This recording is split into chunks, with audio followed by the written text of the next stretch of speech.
过去吧，不要找我们来吹牛，他们提我们就跟进。最近的话，他说，如果你一直讲两岸是一中的话，其实国际也会将两岸视为一个国家，那这两岸就是内战啊，那国际是找不到空间干预。他所讲的其实是绿营最近的观点，所以民进党提出了货不利数，搭配到美国现在提出了2758决议不等于一中原则，跟进的叫笨蛋。你的宪法告诉我，在国家会统一前制定什么点点点点啊，然后你告诉全世界说，我们不相信一中，你们要花神经，你去花神经，我李胜峰没有花神经啊。我们假设提案会成了，就是由联合国来给你拍个板，向世界宣告，台湾是中国的一部分，看到吗？ Ladies and gentlemen, welcome the host.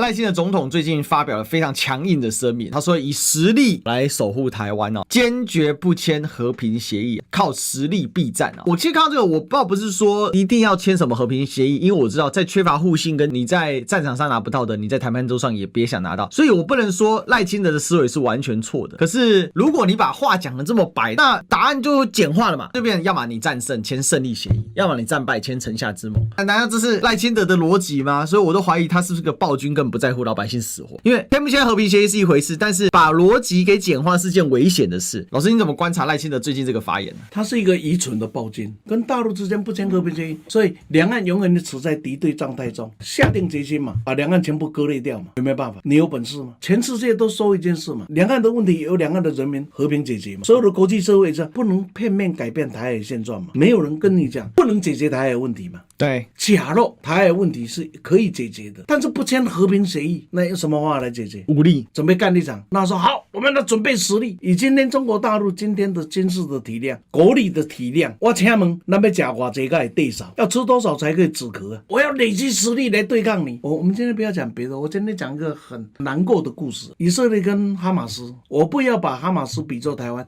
我不要把以色列比作中国大陆，我只是告诉你什么叫强跟弱。以色列就这样干真主党了，还不断的给你轰炸了。那黎巴嫩能怎么样？所有的中东国家、伊斯兰的这些国家，我们都有共同的伊斯兰的信仰啊！怎么样嘛？你告诉我嘛！这个残酷的事实你还看不出来？苍白无力。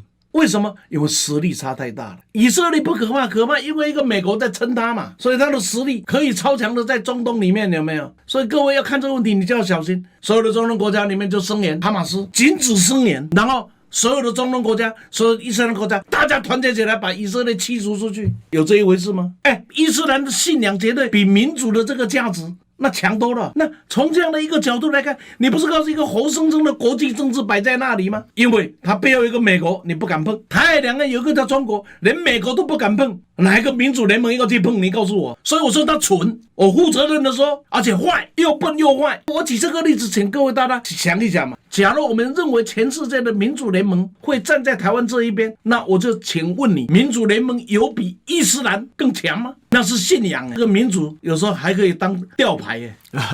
第二个事情就是我们要准备多少实力，才可以去面对中国大陆的，你说他压力也好，威胁也好，都可以的。当然，你可以告诉我用精神力。意志力，日本军队的意志力应该是全世界最强的吧？二战的时候，硫磺岛战役，他可以战到最后一兵，一直跟你撑到底啊！两个原子弹投降，因为实力差太多，大到你已经没有办法承受了嘛。日本到了战前的1分钟的意志力还很强啊，全世界公认的。但是代价是什么？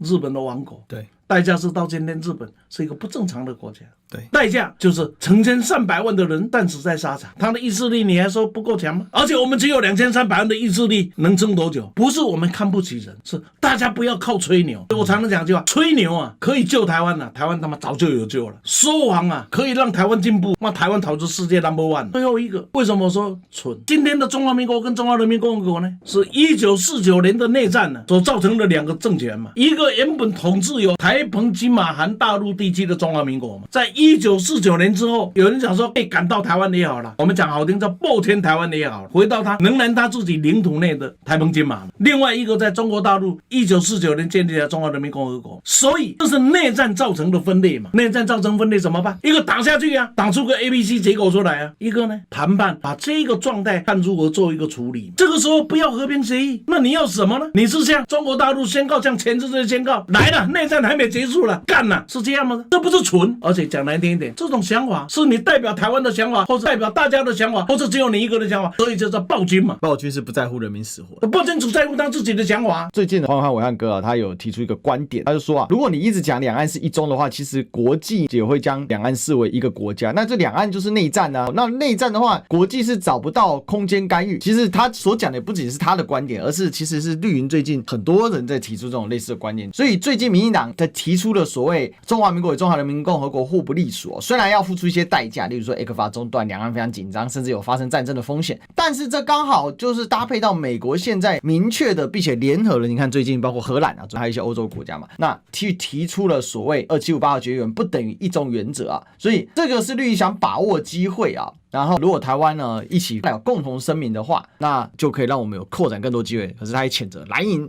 为什么不跟进？跟进的叫笨蛋，不跟进的是最起码要维持一定的理智。我喜欢讲事实就摆在那里，你听的不喜欢是一回事。两岸的问题不是推论，是事实。两岸是不是同时一中？不要扯嘛，先把宪法的前文先调掉，在国家为统一前嘛。不是一中讲什么统一，先把这个干掉嘛。你要让全世界支持你，你先在你的法理上先处理好啊，自己要先站住脚。你的宪法告诉我，在国家为统一前制定什么点点点点啊，然后呢，你告诉全世界说我们不相信一中，你们要花神经，你去花神经，我李胜光没有花神经啊。我去找你以前，我自己定的规则是一中，然后高层就说没有一中，你是什么？要讲这一句话的前提就把它改掉，然后你背后最大的支持者的美国同意你改，那下面才通嘛。政客吹牛就算了，因为政客要骗选票嘛，难道评论员也是为了骗流量吗？抱歉了，我们好不容易有一个机会掌握有麦克风，我们比别的人对社会都有一份的影响力，我们就要讲真话，我们不要为流量去讲骗人的假话，会给人看不起，那是很卑鄙的事情。先不要讲全世界所有跟中国大陆建交的国家都把你锁定在两岸一中，也先不要去忘记，当以台湾作为今年的主题啊，来围住台湾今年的时候，全世界只说不要威胁台湾了，没有人说你不可以在你那里，因为那是从一中的角度，近似一中的角度啊。第二个2758号结婚，你们就看着办好了。联合国大会马上要召开了，美国现在极力在推动嘛，美国会不会当提案？美国自己提就好了啊，对不对？不用在我们找友邦提了。不用嘛，找什么友邦呢？是美国建立的嘛。那么荷兰、那么澳洲的国会也通过，那 OK 嘛？那就是3个国家提嘛，这3个大国嘛。10月份快到了嘛，外交部努力一点了，赖清德努力一点了，2758不要找我们来吹牛啊！他们提啊，他们提我们就跟进，不会嘛？我们假设提案会成了。就是再向世界宣告一次，两岸正在最紧张的时候，由联合国来给你拍个板，台湾是中国的一部分，你们全部回家休息，很好啊。美国提案了，外交部努力一点了。